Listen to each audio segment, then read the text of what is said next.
At 10, Kim Thúy found herself fleeing from the only life she'd ever known in Vietnam. Kim and her family came to Canada, started a new and at times challenging life. Joining us now for more on how her personal story informs her novel called Rue is Kim Thúy. Welcome.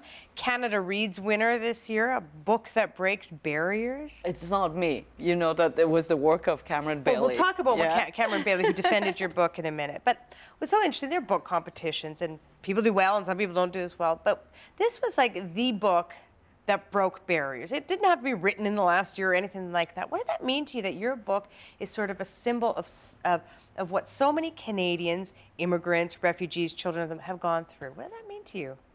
It's well, to me, Rue, I just hope that Rue is just one of those voices for the Vietnamese boat people at the beginning, because we don't have that history page officially written anywhere, not in Vietnam and not in Canada or elsewhere in the world, because we're new immigrants, and also maybe it's not an important group, it's not a big group, so we don't have that page, right? And so I just hope that more Vietnamese boat people will write about it, so that at one point we will have enough information about us. So I never thought that it would go beyond my family. You wrote it really thinking like, if my family will read it, a few of my friends will read it. Yeah, and that's why Really? my name, the name that you have, is only my first name. You don't have any last name in the name, because the title was so short. So I thought that just the first name was long enough, and nobody would read it anyway. So there was no, What's your full name? My full name is Ly Tan. My last name is Ly Tan. Okay. So that's too much, with the Rue. So that's how it started. So it's interesting that you say that you wrote this kind of as a personal thing to share with, family and friends, and it's obviously taken on a life on its own. But your book challenges stereotypes of newcomers, and given that your audience was people who would have known like the stereotypes and where they fall down and where they stand up, what are the stereotypes that you're trying to challenge in Rue? I didn't try to challenge anything or anybody, really. I just no, seriously. It was more like a homage, a thank you note to the Canadians who welcome us. And we arrived in Quebec, so I would say the Quebecers who opened their arms to us, and why would they open their arms to us? There was no reason for them to be generous and so affectionate towards us, even though we were so ugly and dirty, and we arrived from a refugee camp, and not one moment of hesitation could I see in their eyes. They just embraced us physically, and so that was overwhelming, and that made the citizen that I've become today. And I didn't become a Canadian after 3 years or 10 years or living here. I became Canadian the first moment, that minute number one, because you fall in love. I fell in love with. You were a kid. Yes, You're a kid. 10 years old, and in the camp we didn't have any mirrors. There was no electricity, no water, so of course there were no mirrors. So luckily we didn't see ourselves. But when the first time that I saw myself again was in the eyes of these people, and I had never been that beautiful, and I've never been that beautiful again, because they just welcome us, with that warmth. And I think that's why it was impossible for me to write a different book. And also, when you arrive, you're overtaken by the situation. You don't remember who they were. You have no particular or specific memory. So now, 36 years later, to go back, for example, you cannot find them anymore, right? So the book is almost like a general thank you note to all these people who have, who are anonymous. This book resonates with so many Canadians. As I said, like immigrants, it doesn't matter where you are from the world, there's so many shared experiences in a way, the themes that emerge from this book. And that's what that's what people who read your book love about it.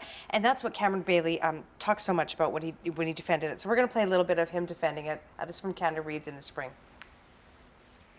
This is my Canadian passport. If you're born here, it's pretty easy to get one of these. But ask someone who wasn't born here what it took to get their Canadian passport. My mother and my father, they fought, they worked their asses off to get one of these, and Rue brought me back to that struggle, what it takes to become a Canadian, and I will always treasure this book for that.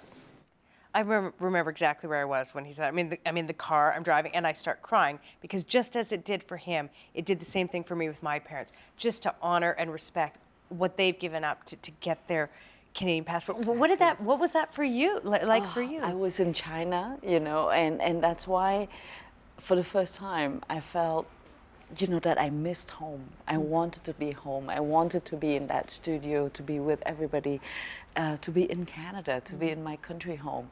And the thing is that before that, I will tell you that I'm well anywhere. I'm happy with whatever countries and whatever hotel. I call my hotel room home. By the way. But that was the first moment where, you know, all of a sudden that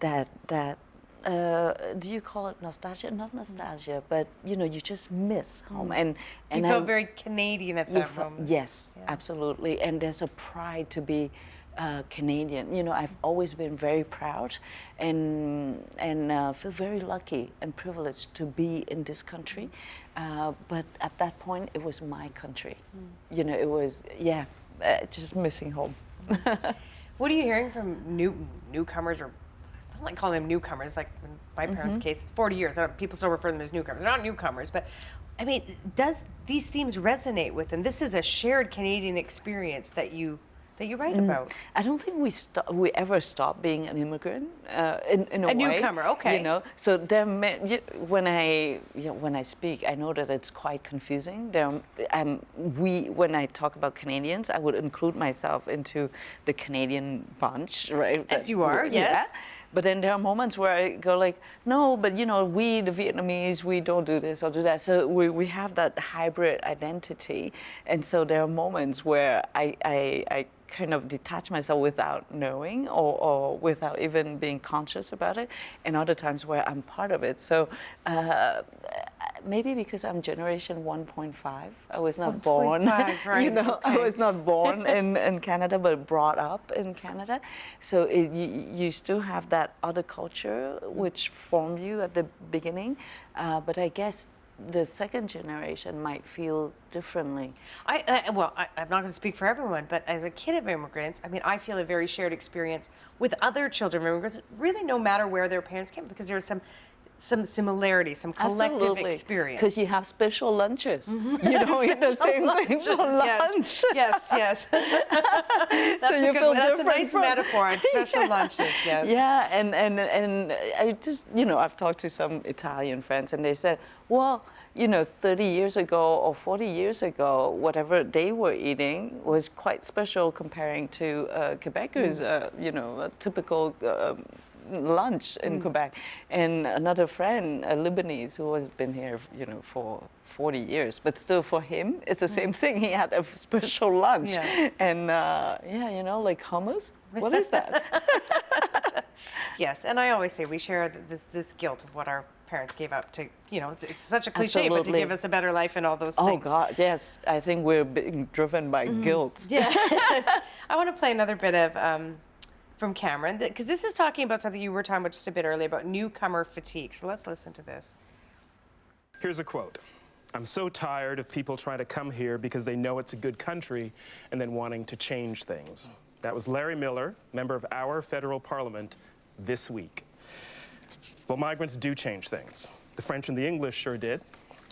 So did the Italians and the Ukrainians, the Chinese and the Punjabis, the Vietnamese, the Yemenis, and we can only hope, the Syrians. Every Canadian puts his or her stamp on this country. We always have. That's our right. But Larry Miller said something important in that otherwise horrific quote. He said, I'm so tired. It's fatigue. It's compassion fatigue. A lot of Canadians have grown tired of being nice to newcomers. That's the barrier that we're trying to break. And Rue reminded me why migrants matter, the stories that have shaped us, sometimes intimate stories, sometimes epic stories. And Rue did that with a deep and moving beauty. It's a hopeful book. Does it resonate with you, what he was saying there? Oh, you know, I just come back from New Zealand in Auckland, and it's funny how, you know, they said to me, they said, well, you know, the policies now have changed, and the international community altogether, it's not just one country, it's all over. We don't have the same openness to have newcomers, you know, to new migrants coming into the country, and they said, oh, you know, in Auckland, and they had, well, in Sydney as well, they didn't have any Vietnamese really, you know, migration before the boat people wave, and they said, they change everything, you know, and we're so much more vibrant now with the Vietnamese in town, with this big community contributing, and I don't know if they were just saying that to be nice to me or not, but it sounded sincere, and I hope that we will, I don't know, we will find that goodness in that generosity again, and I like to think that, you know, when we get to talk about immigration stories, it does remind us that we're capable of that. We have already been these people, and you know, when you look at the numbers in the boat people era, there were 60,000 Vietnamese arriving in Quebec in one. Was it in Quebec or the whole country? I'm not sure. In a very short period of time, and according to the statistics, 2012, we had only 1,100 something Syrians coming into the country.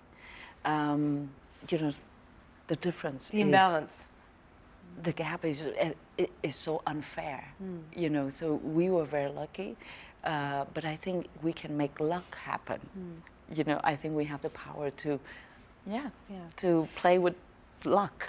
You know, we talk about the themes of immigration and the similarities in 2015 versus when you came some 30 odd years ago. Take me back, because I think, you know, as we move on in time, we forget why you came here. What was like your 0 to 9 is your experience in Vietnam. What was life like for a young girl in Vietnam when you were growing up? Oh, the change was quite drastic when the war before ended. the communists, yeah. Yeah, in 1975 the war ended, and then it's supposed to be peacetime, you know, but transitional years are always the most difficult years for a country, and so we were there during the transitional years, and what I remember was that the whole country went into silence because we were all scared of what was going on, and you don't want to hear, you don't want to speak, because, you know, as soon as you open your mouth, you'll be denounced for something or for some reasons, and you don't want to hear because you don't want to denounce your neighbor. And we were forced to, even for kids, you know, I was very little, but in school you still had to stand up and denounce an anti-revolutionary act. And what would that be? Like reading a book, listening to music, any of that was anti-revolutionary. And so those years were very silent to me.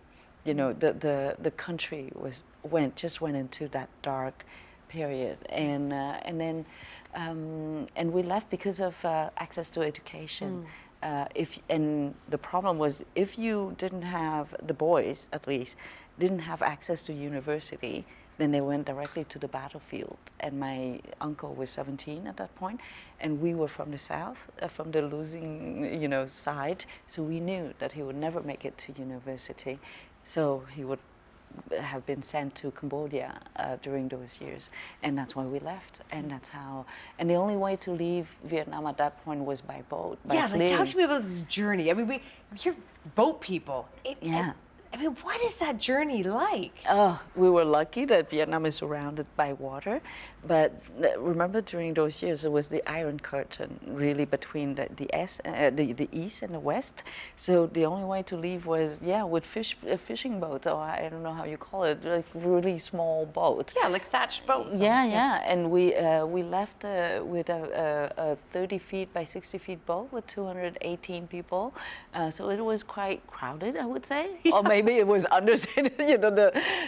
But we were lucky. We arrived in Malaysia, but as you know, many boats didn't make it through.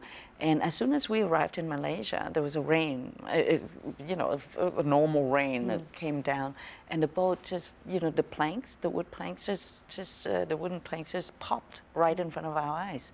So if we were on that boat 15 minutes more, if we had not found that shore 15 minutes earlier, then I wouldn't be here with you. You talked about, you know, how your family was embraced in Quebec. And I want to go back to that because I want to read this quote from your book that you wrote. So here we go. I have a photo of my father being embraced by our sponsors, a family of volunteers to whom we'd been assigned. They spent their Sundays taking us to flea markets. They negotiated fiercely on our behalf so we could buy mattresses, dishes, beds, sofas. In short, the basics, with our $300 government allowances meant to furnish our first home in Quebec. One of the vendors threw in a red cowl neck sweater for my father. He wore it proudly every day of our first spring in Quebec. Today, his broad smile in that photo from that time manages to make us forget that it was a woman's sweater nipped in at the waist. Sometimes it's best not to know everything. That's a true story. Yes, that one is a true story. I still have that picture. But you know what you don't know, you just don't know. And also we didn't own anything. So whatever people gave to us, we just put them on. And so he has this red women's t-shirt, not t-shirt, but Sweater. turtleneck sweater on him and just smiling, you know, like happy. Oh, I have something warm on me. Yeah, and it's beautiful. You know, I look at it with there's a, I don't know, tenderness in every time we see that picture. We laugh, but with a lot of affection to the people who you know, helped us to go through the first few months, because it seems simple, but it's not. You know, when we see a logo, we know that this is a supermarket. You know, it's instant. But when you're an immigrant, newly arrived, it doesn't say anything. You know, that word, it's just a brown building. Yeah. And so you do need someone to take you through just very simple stuff. You know, if you want to rent a house, where do you start? We had never rented a house in Vietnam, and so when you arrived here, it's a totally different system, and so just the little things. Well, navigating snow, it's still one of my favorite things with people when they come here because they're fearful of snow. And in my Canadian brain, I go, well, there's nothing to be scared of. But if you've never seen snow, it's ice and it's scary to It you. is, well, in my case, it was the luminosity, where, you know, when we landed at the airport and there was snow all over. And when you have never seen snow, the color itself is new, the luminosity is new, and you don't know what to make of it. You know, you think that you are not on a different planet altogether, you know, maybe Superman's planet or something where he's Krypton, that's where he's born. And it you know, it felt like that you're just in a different space, you know, in a different galaxy, very sci-fi. You talk about, you know, how amazing the experience was to have these strangers really open up their homes, their hearts to you and your family. And it's a story that's repeated, you know, all the time. You're grateful for that experience. What other kinds of feelings do you have about that? I think, number one, I think we don't talk enough about that. We don't. As Canadians, you mean? As Canadians and as immigrants also, when we tell stories about our arrivals, you know, of course we had to struggle in a sense that the learning curves was, you know, not this, but really straight up. And so it was difficult for sure to learn, you know, a new language, a new culture, and settling in and all of that. And we sometimes forget that you know, those invisible hands, or sometimes invisible hands, who held who helped us and held us together so that we could go through that moment.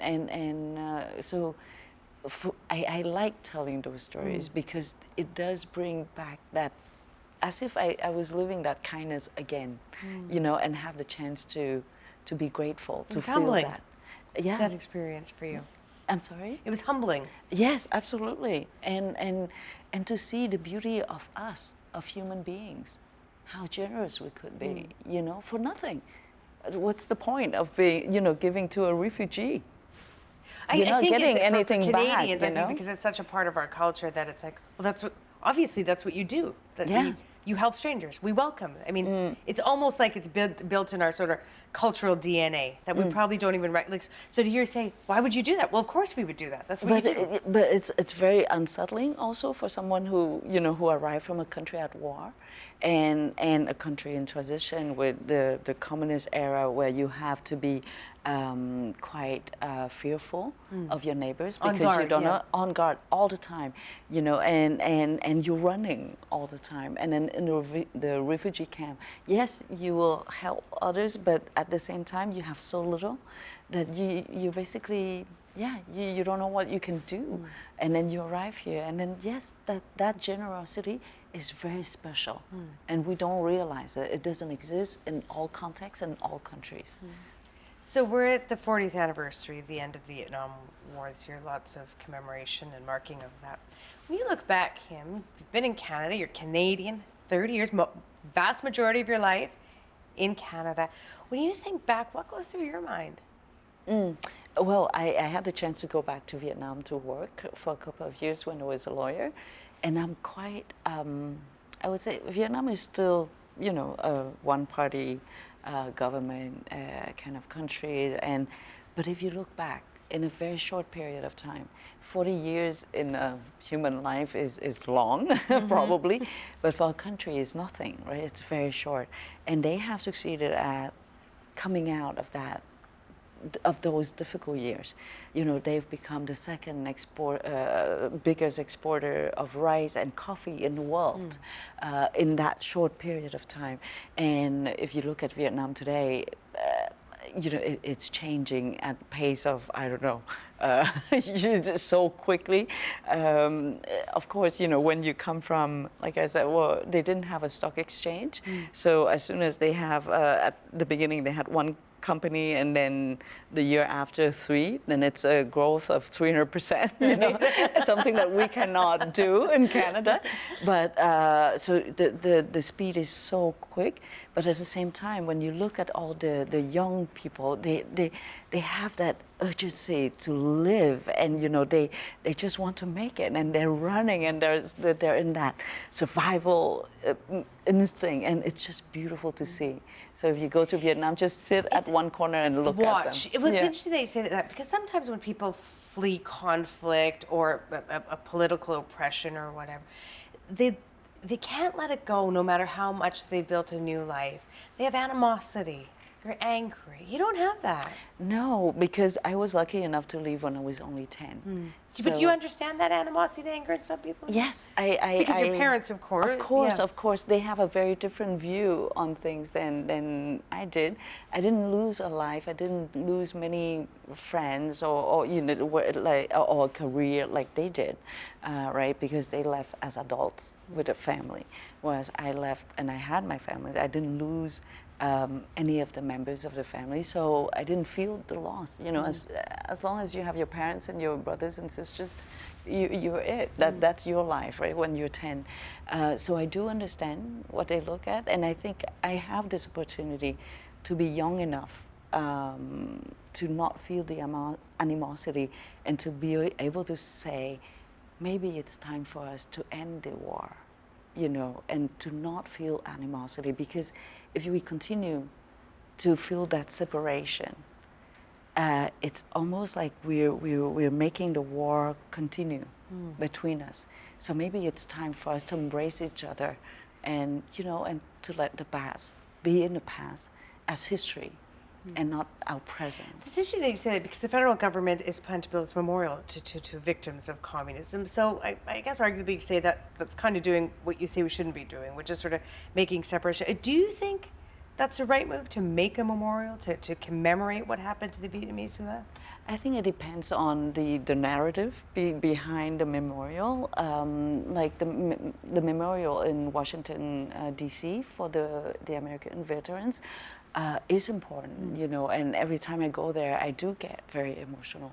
So I think, yes, we need a space where probably, you know, that's probably the history page, which doesn't exist in a book, that we could see in a sculpture, you know, in that space. Maybe not a sculpture, I don't know how you would call it, but that physical space where we can go to.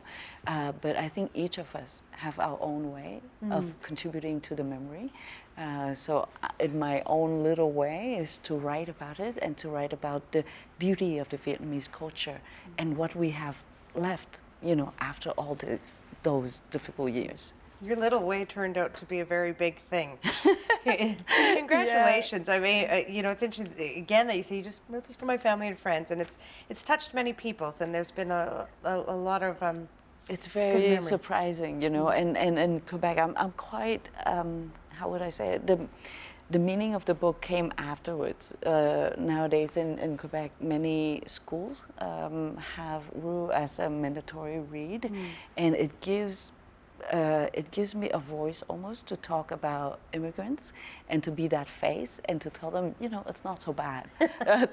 And when I show them the picture of us in the camp, I said, I myself would never choose these people. I couldn't see any future for them, you know, they were so ugly and dirty and, you know, I don't even recognize myself.